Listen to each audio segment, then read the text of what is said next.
¿Qué tal, amigos? Qué gusto saludarles, con el placer de siempre, un servidor, Joel Morales Bravo. Este es su programa Eslabón Informativo, programa especial que hemos arrancado hace algunas semanas, donde hemos estado dando cabida a las expresiones de diputados locales, federales, a gente que está relacionada con la justicia del Estado, del país, y en fin, temas que usted nos está solicitando. El día de hoy voy a tener la oportunidad de platicar en la distancia con un destacado estudioso de la justicia. Rápidamente le comento, mire, tiene en la escuela primaria, secundaria y preparatoria, la hizo en el Colegio Williams. Es licenciado en Derecho por la Universidad Tecnológica de México, especialidad en Derecho Laboral por la Universidad Tecnológica de México ahí mismo, especialidad en Derecho de Relaciones Laborales, Instituto de Posgrado en Derecho, estudio de posgrado en Ciencia Política, Universidad de Salamanca, allá en España, estudios de posgrado en materia de violencia de género, en práctica penal y procesal, Universidad de Salamanca, también en España. Allá mismo, el posgrado en crimen organizado, corrupción y terrorismo. También hizo posgrado en criminalidad corporativa y derechos humanos en Salamanca, España. Maestría en Derecho Laboral, Instituto de Posgrado en Derecho, maestría en Gobierno, Política Pública de la Universidad Magno Americana. Maestría en Juicios Orales, Universidad Tecnológica de México, estudios doctorado en Derecho Laboral, ahí mismo, primer curso nacional de posgrado en Derecho Internacional del Trabajo en el Instituto de Posgrado de Derecho, máster en Derecho Probatorio, Universidad de Barcelona, allá en España. Le digo que es un estudioso en verdad del derecho, ha sido consejero ciudadano del Distrito Federal, en la delegación Benito Juárez, miembro de la Academia Mexicana de Derecho Procesal del Trabajo, miembro fundador de la Academia de Estudios para la Familia, miembro de la Asociación Mexicana de Abogados, miembro de la Asociación Nacional de Abogados Democráticos, entre otros, asesor jurídico de la Confederación de Empleados y Profesionistas del Milenio, abogado postulante en materia laboral y administrativa, socio director del Estudio Jurídico Pineda y Sainz México S.A.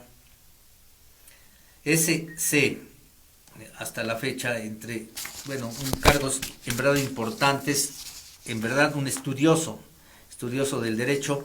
Nos referimos a Ezequiel Pineda Nava, destacado abogado. Qué gusto que esté con nosotros en su casa, en Eslabón Informativo, en Cadenas Radio. Gracias por el tiempo.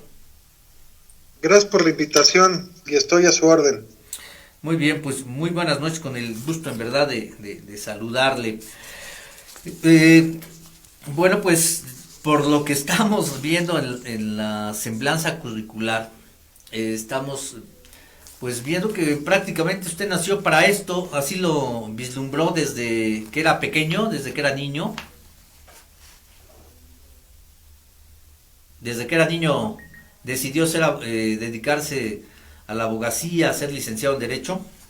Sí, miren, yo soy la tercera generación de abogados en mi familia. Mi abuelo fue abogado, mi padre es abogado y yo soy abogado.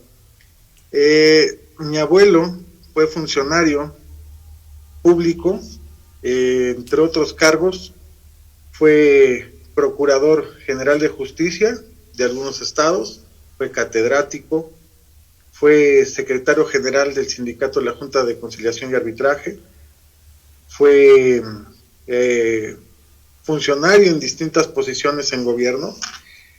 En el caso de él, fue uno de los fundadores e integrantes originales que dieron vida al Instituto Mexicano del Seguro Social, entre otras funciones que tuvo. Y mi padre siempre se ha dedicado al derecho laboral, principalmente defendiendo sindicatos y trabajadores, A mí me tocó la oportunidad de estudiar Derecho aquí en México, con especialidad en Europa, y bueno, eso me dio otra perspectiva. Yo sí me especializo más en defender empresas y sindicatos.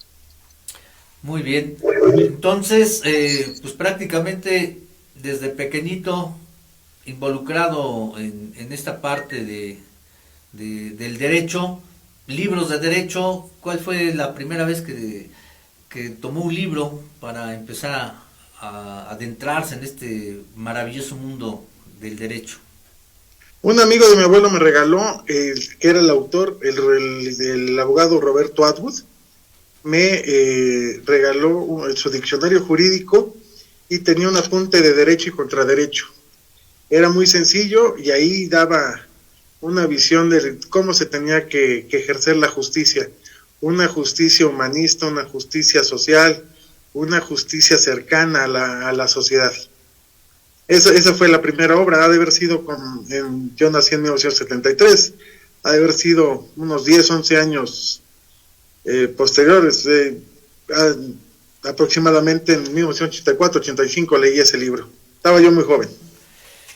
En la primaria y secundaria, ¿cómo fue su infancia en el aspecto, a lo mejor, pues, tener un abuelo abogado y tener un padre abogado, y con lo que refiere de los puestos que ocuparon, pues a lo mejor muy solemne, muy rígida la educación? ¿Cómo se vivió como niño e infancia? Bueno, yo perdí en un accidente a mi abuelo en 1980, pero lo poco que recuerdo de esos años de primaria, los primeros años de primaria, era un hombre muy solemne, muy serio, muy honesto, muy probo en su actuar. En sí, hasta el día de hoy nos siguen reconociendo esas capacidades y esas cualidades. Un hombre que verdaderamente fue un estudioso del derecho y supo comportarse a la altura de las funciones y actividades que desarrollaba para el gobierno mexicano. Y en su grupo no sé, de la escuela, en su grupo de amigos, a lo mejor ya venía ese gran interés de poner justicia. A lo mejor, no sé, si alguien estaba jugando y le quitaban el balón, no sé, decir, no, oye, pues es su balón de él, tranquilo, o no sé, porque a lo mejor desde ahí se pueden ver los primeros pasos de que pues uno quiere que la vida sea tranquila y que pues cada quien tenga lo suyo y con justicia, ¿no? Pues considero que tal vez ya lo traía determinado, porque siempre me elegían como representante de grupo, y bueno, ahí entre otras cosas veíamos pues el orden que debía de prevalecer en las clases, y sobre todo con todos los compañeros, para con las compañeras y con los maestros.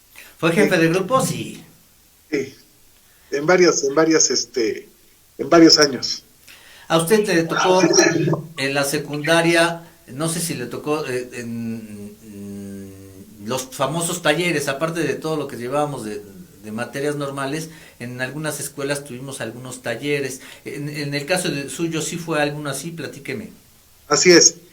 A mí me han gustado mucho las artes y también las manualidades. En artes, a mí me gusta mucho el jazz, la música clásica, y eso me gustaba. Entonces me trataba de involucrar con ese tipo de talleres. También con el tema de manualidades me gustan los vitrales. Y ya entrando a la preparatoria, bueno, pues ahí ya a usted le ha de haber tocado ya también el bachillerato único, ¿o todavía le tocó bachillerato especializado? Sí, a mí me tocó área 4. El área 4 significaba ciencias Humanidades. sociales. Humanidades. Así es. Muy bien, entonces, pero ahí ya perfilado completamente. Y sí se vislumbraba estando obviamente como licenciado, pero ¿en qué caminito? ¿A qué caminito ir? Porque afortunadamente pues el derecho es muy amplio y hay muchas ramas y hay mucho que hacer, ¿no? Sí, en sí una de mis especialidades es Derecho Internacional del Trabajo, porque a mí me hubiera gustado involucrarme más con la diplomacia, pero a veces la vida te lleva por otro sendero, y primero fui funcionario público aquí en México y posteriormente ya fui, hasta la fecha, abogado postulante. Entonces, pero tengo relaciones en distintas partes. A nivel internacional trato de ir a congresos, a simposios, a encuentros, y bueno, ahí intercambiamos varios puntos de vista con distintos colegas. Pero me gusta mucho formarme con un contexto global. Tan es así que uno de mi servicio para poder obtener grado en la universidad en España, lo hice en Nigeria. Ahí pasé tiempo haciendo prácticas. Qué interesante. ¿Y cómo se ve, cómo es la justicia en Nigeria, cómo es la justicia en México si hacemos un comparativo en lo que usted tuvo la oportunidad de vivir y de ver? Es un contexto completamente distinto. Ellos adoptaron el sistema inglés básicamente de justicia, de common law. Es un sistema híbrido, es bastante complejo porque ellos mezclan un sistema tradicional con un sistema también de conceptos religiosos. Tenemos que tener en cuenta algo. En Nigeria hay 3 grupos preponderantes y predominantes. El primero, que son los cristianos, después los musulmanes, y ya después todas las religiones que se manejan, que son africanismos. Entonces, dependiendo la zona, se manejan por usos y costumbres, pero siempre con la supervisión del Estado. Pero es dependiendo al Estado, la provincia donde vayas, es donde prevalece cierto tipo de justicia. Es como aquí en México, en Puebla, Oaxaca, Chiapas, donde prevalecen también muchos sus usos y costumbres, sí. Pero allá está más arraigado, porque allá no hay igualdad con las mujeres ni con las infancias. Allá el patriarcado prevalece ante todo, y es difícil, porque sí se cometen muchos actos que son violatorios en un contexto general a los derechos humanos. Bien, se ha especializado en el derecho laboral, como lo dice. Decimos que una de las situaciones de suma importancia en la vida y que obviamente es sagrado es el trabajo. Y así más es. Aún cuando, hay que, simplemente no para existir, sino cuando todavía muchos van a depender de nosotros, llámese la pareja, nuestros hijos, a lo mejor a nuestros padres. Entonces el trabajo es sagrado, eso de entrada así lo concibe, por eso le gustó esta parte. Sí, considero que del trabajo se derivan la mayoría de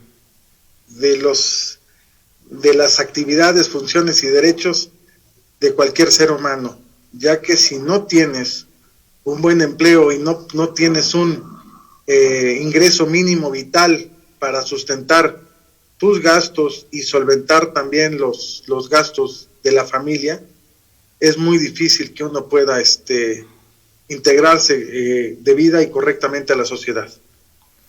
Y eso lo vemos desafortunadamente en las áreas donde hay poco desarrollo, es donde desafortunadamente se presentan casos de delincuencia y casos de violencia con motivo también de la falta de recurso económico. Entonces, el tener trabajo te da ingreso, que eso sí tiene que ser un trabajo honesto. Si se respeten todos los derechos, un trabajo con un salario remunerador. Y ese que te dé la oportunidad de acceder a un ingreso mínimo vital para la manutención, para la educación y también para el esparcimiento. Y también que sirva para generar educación y capacitación tanto en lo personal como en los miembros e integrantes de la familia. Sí, no solamente la casa, la comida y el sustento, sino todo lo que conlleva. Y qué Así difícil es para un padre de familia que de la noche a la mañana de repente le digan, pues hasta aquí llegó tu trabajo, y sin ninguna explicación, ¿no? Y eso pues nos ha tocado vivir, yo creo que a muchos.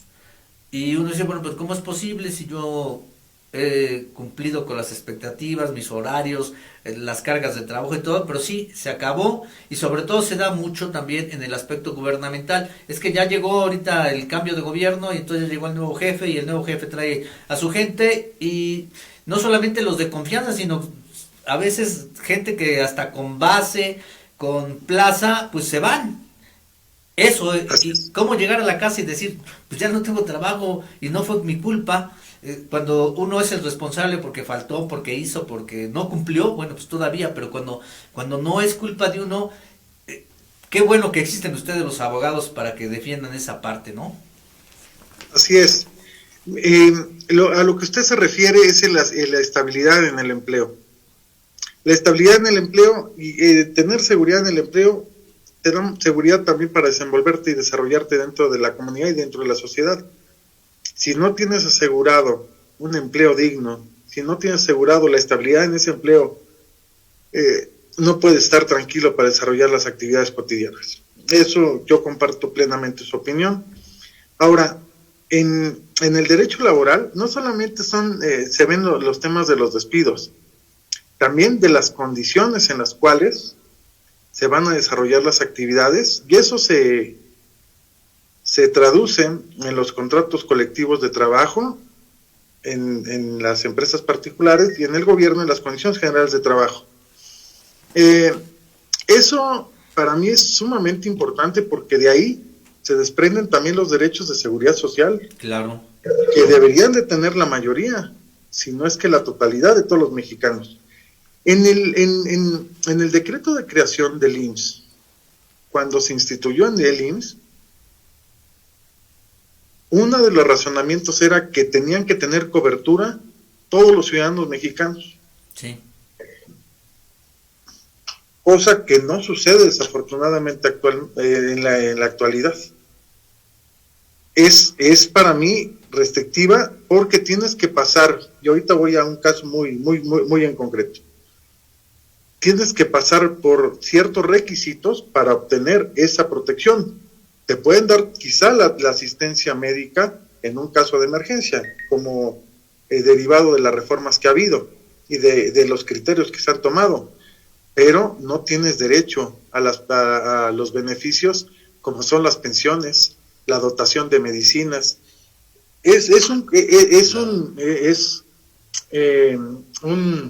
¿Cómo decirlo? Un conjunto de beneficios que se tendrían que hacer extensivos a toda la sociedad. Es más, yo iría más, si estás en territorio mexicano, a los migrantes y a las infancias que los acompañan también tenían que ser susceptibles de ser atendidos en el Instituto Mexicano del Seguro Social. Esa es la entidad, en mi opinión, que debería del sector salud, que es la que tiene la mayor estructura de cobertura y por lo cual es una de las que debería de dar la protección y la asistencia a todos y cada uno de las personas que se encontraran dentro del país. Así que cuestión de salud, sí. Perfecto. Esta reforma judicial que se está viviendo hoy en día puede dar pauta a tener algunas reformas importantes de lo que en ocasional ya está obsoleto, de lo que se necesita renovar y a lo mejor hacerla más humana en esta parte esencial del derecho laboral. Le voy a exponer un caso que nosotros llevamos como firma, representando pro bono a un trabajador que desafortunadamente un 15 de septiembre, hace aproximadamente 10 años, sufre un accidente de trabajo, en el cual para las personas con las que laboraba como albañil, por responsabilidad de ellas perdió las 4 extremidades, los 2 brazos y las 2 piernas, por una descarga eléctrica. Estaba lloviendo, algo pasó, hubo un contacto con una varilla, con un cable de alta tensión. Estas personas obviamente lo habían contratado de manera informal, los llevan los patrones y los responsables, lo ingresan en un hospital privado, pero que no cumplía con todas las características y certificaciones para la atención de ese tipo de problemáticas de accidente, y por una negligencia médica, una mala praxis médica, se le amputan las 4 extremidades, no se logra salvar ninguna. Bueno, nosotros llega este penoso caso, empezamos nosotros a litigarlo, primero para demandar que se le cubrieran los derechos laborales, y en relación a los derechos de seguridad social, la Junta de Conciliación y Arbitraje no se había pronunciado. Nosotros debimos acudir ante la Justicia Federal, y fue gracias a la exposición de motivos que acompañamos cuando se instauró el Instituto Mexicano de Seguro Social, se logró que sin estar afiliado ese trabajador fuera inscrito y fuera protegido por el sistema de salud del Instituto Mexicano del Seguro Social, y también con la pensión correspondiente. Pero eso fue gracias a un amparo ante un tribunal de alzada.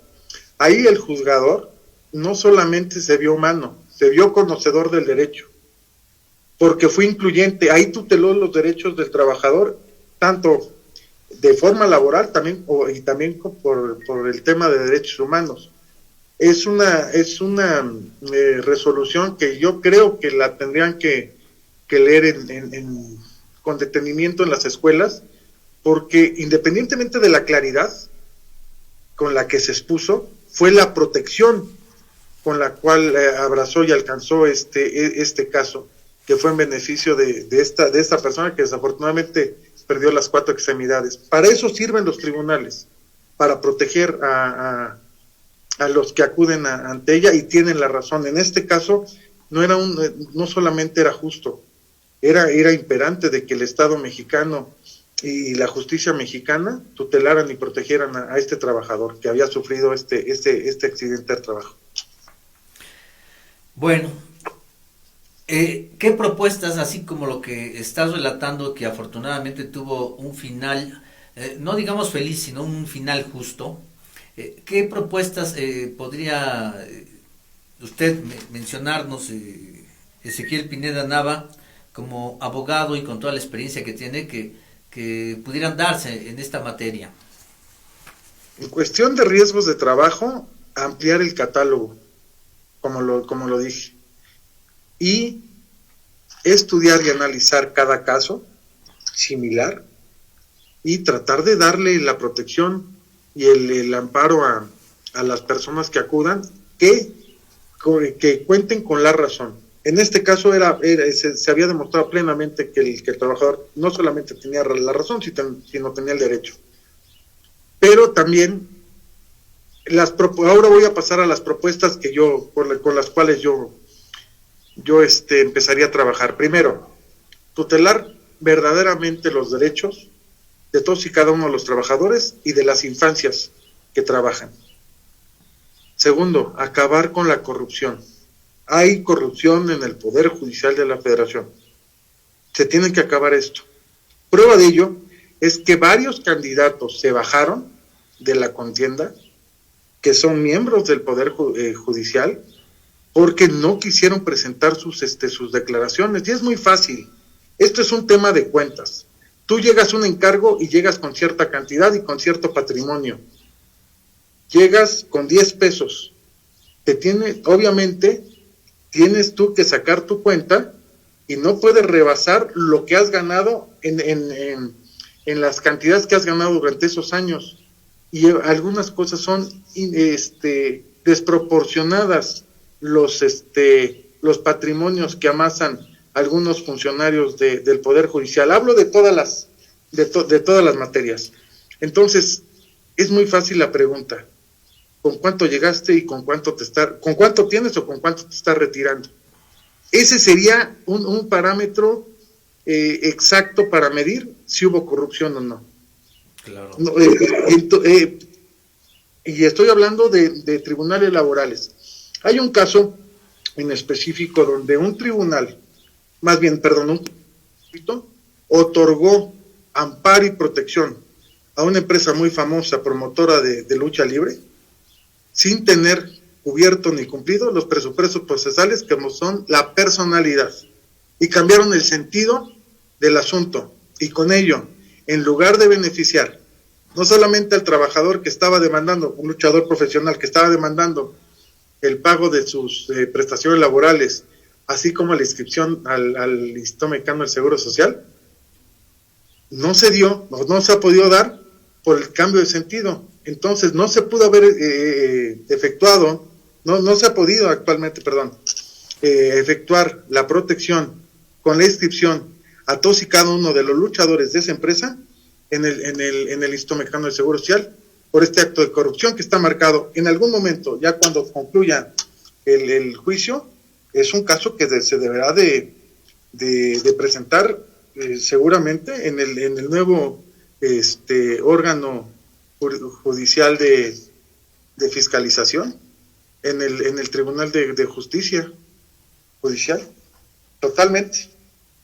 Sí se han presentado casos y conocemos muchos casos. Yo creo que todos los litigantes saben perfectamente de uno o dos casos y yo creo que sí se tiene que sancionar a los funcionarios que han intervenido en detrimento de la justicia y del patrimonio de particulares y del Estado mexicano. Ahora, ¿cuál es la tercera también? La tercera propuesta, que el personal sea más cercano a la ciudadanía. Si los ciudadanos concurren y acuden para solicitar algún informe ante los tribunales y juzgados, se les tiene que atender bien. Es más, yo siento que en mi caso como magistrado, se tendría que escuchar a ambas partes, no solamente a una. Si tú le das audiencia a la parte quejosa, también le tienes que dar a los terceros y a las otras partes que intervienen. Hay que ver, hay que escuchar a todos, hay que saber la versión de todos. Y ahí uno se da cuenta de quién es el que tiene la razón y quién no. Pero no tiene que ser la justicia selectiva, tiene que ser una justicia abierta, pero sobre todo clara y honesta, justa. Se le tiene que escuchar a todos. No porque tú tengas algún amigo y te consiguió una cita, nada más te vayas con una versión. Hay que escuchar de manera general e integral cómo se compone el asunto para tú tratar de dar la mejor resolución, que sea más justa y sobre todo más benéfica también para la sociedad. Porque pueden haber decisiones que puedan aparentemente ser justas, pero van en detrimento también de la misma sociedad. El famoso careo es necesario siempre para ustedes como juzgadores, se dan cuenta de las caras, de los rostros, se puede intuir quién miente, quién no. Así es, las alegaciones y también tener un padrón de los litigantes que concurren ante los tribunales y los juzgados y también tener una estadística de qué es cómo se excepcionan o qué es lo que demandan. Desafortunadamente, en el medio existen abogados que con un mismo machote, casi con los mismos hechos, fundan y motivan sus demandas. Pero también hay muchos despachos que siempre aducen es que hubo renuncia, y es el mismo formato. Es materialmente imposible que 2, 3 trabajadores señalen exactamente lo mismo en una renuncia. Eso se tiene que tomar en consideración para determinar, oye, empresa grande, tú tienes 100 demandas, en las 100 te han renunciado y es exactamente el mismo formato. Eso te tiene que puede ser un indicador de que desde el momento de la contratación firmaron documentos los trabajadores. Entonces tenemos que ser una justicia más humana, más cercana, más congruente, pero también tiene que ser muy bien analizado todos los hechos y las probanzas que manifiesten las partes en los procesos. Se supone que es ilegal esa parte, ¿no? De que cuando uno firma el contrato, pues no necesariamente tiene que estar también firmando la carta de renuncia, pero por el desconocimiento, pues muchos a lo mejor caemos en esa situación de que, bueno, sí estamos firmando el contrato, pero al mismo tiempo dice, bueno, pues aquí tienes que firmar también tu renuncia. Eso va en contra de la ley, pero lo malo es de que la gente no lo sabe. Bueno, pero yo creo que sí lo sabe. Ahí sí difiere un poco. Lo que hace falta es tipificar como delito este tipo de acciones, porque ahí estás abusando de la buena fe del otro. Claro. Y también estás abusando de la necesidad de trabajo del otro. Sobre todo en las tiendas departamentales y en los supermercados, a las mujeres se les hace firmar mucho esto, más que a los hombres. Entonces tenemos que acabar también con ese tipo de discriminación. O las condicionantes para las mujeres de que no te puedes embarazar en este lapso de tiempo, ¿no? Las mujeres jóvenes desafortunadamente son muy agredidas en este tipo de empleos. No se pueden embarazar, les marcan horarios y también se dan otro tipo de situaciones, ¿no? Que ya se trasladan a otro tipo de materias, pero yo creo que se tiene que proteger y tutelar más los derechos de las mujeres, sobre todo de las mujeres jóvenes, que son las más agredidas en ese sentido. Retomando lo que comentaba de el historial de las empresas, pero también hay historial de trabajadores, ¿no? Porque me tocó vivir una experiencia por un tercero de que decía el abogado, viene de tal empresa, sí, ya sabemos entonces, pero que tenían pues no sé cuántos casos a la semana de esa empresa de despidos injustificados, ¿no? Y es a lo que viene usted. Pero también está la otra parte del trabajador que ya se la aprendió y que pues demanda constantemente en todos los trabajos a donde se presenta, ¿no? Y de los despachos que lo representan, porque siempre son los mismos, regularmente son los mismos representantes. Y eso es también otro tipo de situación que pueden actualizar delitos, porque manifiestan casi exactamente lo mismo. Hay personas que llegan, preguntan, oye, ¿cómo se llama la esposa del patrón tal? Y los hijos tal, y demandan hasta la abuelita de esa familia, o demandan a la totalidad de los socios. Y los dueños de los patrones, con tal de no concurrir, pues acceden a veces a este tipo de extorsión, que tenemos que poner el contexto general. Siempre va a haber patrones malos y trabajadores que también no se comportan debidamente. Pero yo sí confío, más bien estoy convencido que la mayoría de tanto los empleadores como de los trabajadores los mexicanos son personas honestas y dignas. Esos son casos aislados, pero sí se presentan y sí han causado mucho daño a varios patrimonios. No es posible que una persona que diga que fue chofer o que fue jardinero, sin conocer y sin haber trabajado en una casa, sobre todo a personas de la tercera edad, les gane el juicio tan fácilmente. Abusan de que las personas ya no se pueden defender.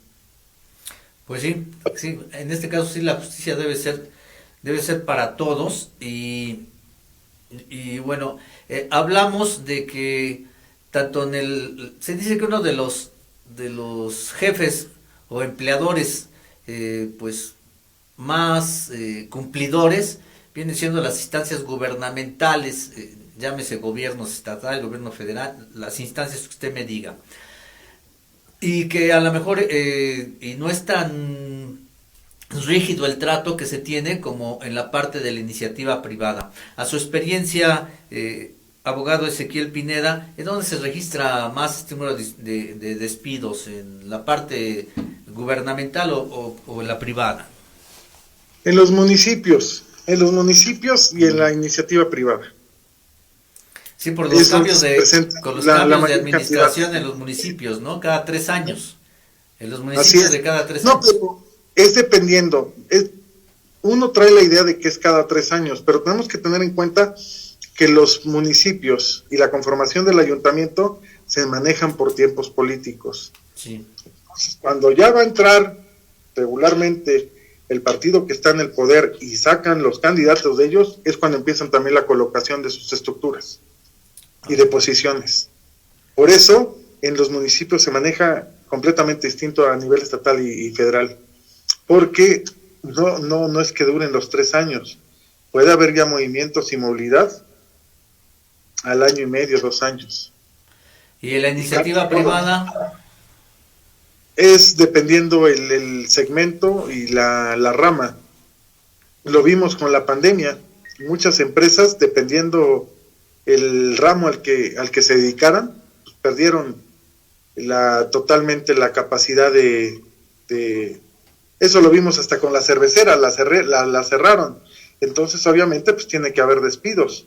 Claro. Entonces es dependiendo los tiempos, pero yo considero que sobre todo las micro y pequeñas empresas son las que tienen mayor incidencia de despidos. Bueno, y hoy en día con todo lo que tenemos de avances tecnológicos, pues en que la gente esté más informada, que conozca las leyes, porque también se habla en el aspecto jurídico, el hecho del desconocimiento de la ley no lo exenta de las culpas que cometa. Del cumplimiento, sí. Y el aprovechar las redes sociales, los avances tecnológicos, esto puede acercar más también el conocimiento de la ley a las personas comunes y corrientes.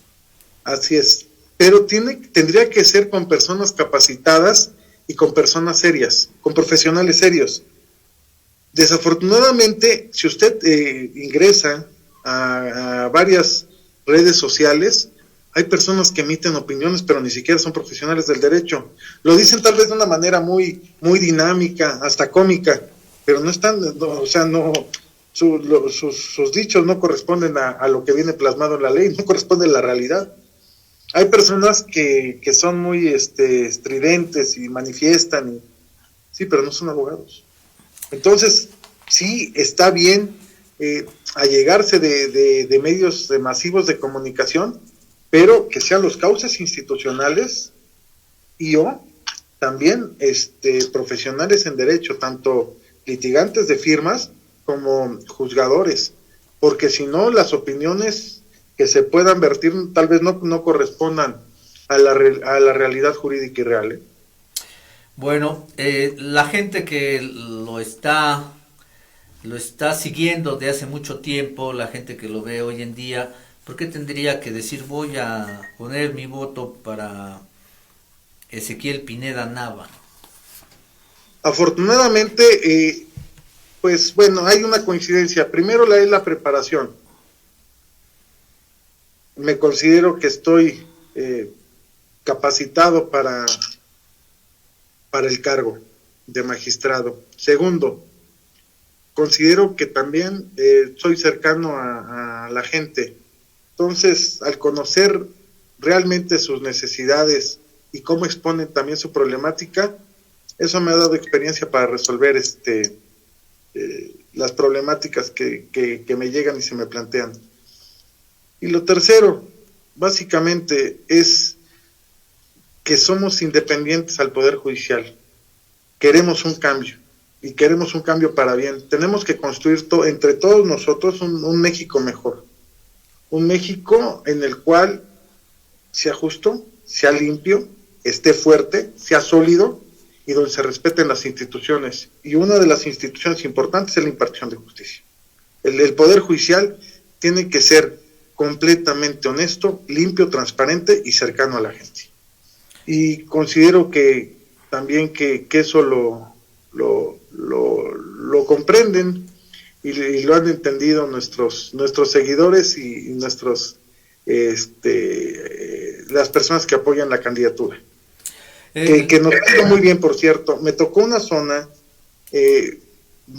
popular que a mí me gusta mucho, Iztapalapa, Tláhuac, donde yo resido en Benito Juárez. No, desafortunadamente, con los sorteos y con las insaculaciones, no nos tocó regularmente a los candidatos que participamos en los procesos en nuestras áreas de residencia. Claro. A mí me tocó la totalidad de Tláhuac y la mitad de Iztapalapa.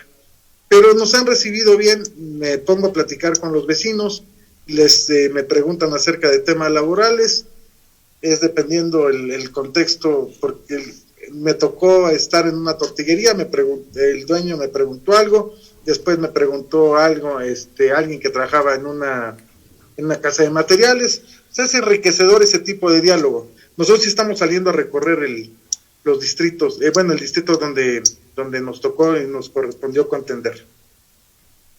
Muy bien, pues la verdad, interesante lo que hemos platicado, hemos aprendido un poquito más y gracias pues a toda la experiencia que usted tiene, a todos sus estudios. ¿Con qué le gustaría terminar esta plática que hemos tenido este día? Que salgamos a votar todos el 1 de junio. Tenemos la gran oportunidad, la primera gran oportunidad de elegir a nuestros juzgadores, tanto federales como locales. Tenemos que construir un México mejor y tenemos que hacer un México incluyente, por lo cual cada voto va a servir y cada voto va a contar, y así nos tenemos que hacer sentir y contar para la construcción de un México mejor. En el caso de usted y de muchos, a lo mejor dirían, si no se hubiera dado esta dinámica que vamos a tener el 1 de junio, a lo mejor difícilmente muchos pudieran aspirar a ocupar estos cargos con los merecimientos que tienen, independientemente, porque a lo mejor estaba muy complicado el poder llegar a esos puestos. Sí, hay gente muy valiosa que gracias a su preparación, a que cumplimos los requisitos, a que pasamos los exámenes, pues estamos participando. Pero he conocido en el transcurso de este tiempo a varios litigantes y personas que no están en el Poder Judicial de la Federación, que cuentan con todos los merecimientos para ocupar el cargo. Y como usted bien lo comenta, hubiera sido muy difícil con el sistema que se utilizaba hasta el día de hoy. Muy bien, ¿no? Pues, qué interesante, y eso es importante, porque también la gente tiene dudas, ¿no? Porque al principio, cuando empezó todo este movimiento de la reforma, pues decían que a lo mejor hasta gente improvisada podría llegar, pero pues no, hubo obviamente ese candado, ese selectivo, que sin duda alguna nos da certeza de que están en la contienda los más preparados y la gente que tiene la capacidad para ocupar estos puestos. Comparto plenamente su opinión. Los candidatos que yo he conocido, que no están actualmente en el Poder Judicial, cuentan con todos los merecimientos y acreditaciones no solamente para contender, sino para ocupar el cargo. Como usted lo ve, mi formación puede ser un ejemplo, es integral. Claro. No solamente en derecho del trabajo, manejo varias materias y las manejo bien. Y considero que tal vez los compañeros que están actualmente en el Poder Judicial no cuentan con las mismas credenciales que muchos candidatos que venimos de sociedad civil. Muy bien, pues muchas gracias por su tiempo, por la oportunidad de conocerle un poco más a Ezequiel Pineda Nava, destacado abogado, estudioso del derecho, y bueno, ya leímos toda su semblanza, que es enorme. Muchas gracias por el tiempo y estaremos atentos, y claro, reiterando la invitación para que toda la gente acuda el próximo 1 de junio a esta elección inédita e histórica que viviremos a lo largo y ancho del país. Muchas gracias. Le agradezco a usted y a Cadena Política la oportunidad. Muchas gracias. Muy bien, pues muchas gracias. Llegamos al final de su programa Eslabón Informativo, programa especial, y nos vemos y nos escuchamos en la próxima. Gracias a Roberto Miranda de la parte técnica. Ahí también está David Telapa. Un servidor, Joel Morales Bravo, les agradece. Nos vemos y nos escuchamos en la próxima. Cadena Política, 10 años haciendo historia. Hasta la próxima.